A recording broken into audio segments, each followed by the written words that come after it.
நவகுஞ்சரம் என்பது இந்தியாவின் காவியமான மகாபாரதம் கதையில் இடம்பெற்ற 9 மிருகங்களின் உடல் உறுப்புகள் சேர்ந்த கலவை.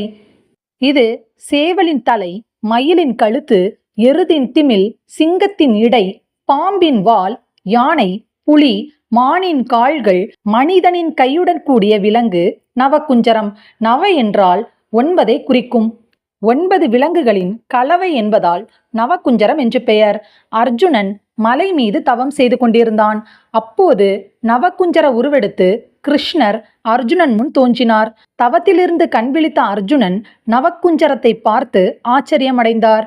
பின்னர் அதன் கையில் தாமரை பூவை பார்த்தார். வெவ்வேறு விலங்குகளின் உடல் உறுப்புகள் சேர்ந்த அதன் உடலமைப்பை பார்த்து இதுவரை பார்த்திராத ஓர் உயிர் இந்த உலகில் இருக்கலாம் என்று நினைத்தான். தன்னை சோதிப்பதற்காக இந்த உருவத்தில் வந்திருப்பது கிருஷ்ணன் தான் என்று தெரிந்து கொண்டு எடுத்த வில்லை கீழே போட்டுவிட்டு வணங்கினார். ஒடிசாவில் விளையாடப்படும் கஞ்சிபா சீட்டுக்கட்டு விளையாட்டில் நவகுஞ்சரம் ராஜாவாகவும் அர்ஜுனன் மந்திரியாகவும் சித்தரிக்கப்பட்டுள்ளனர்.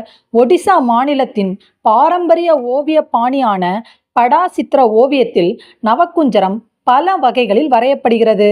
நவகுஞ்சரத்தின் உருவம் பூரி கோவிலின் வடக்கு புறத்தில் செதுக்கப்பட்டுள்ளது. அதன் கையில் இருக்கும் நீல சக்கரம் பூரி கோவில் கோபுர கலசத்தின் உச்சியில் கம்பீரமாக உள்ளது.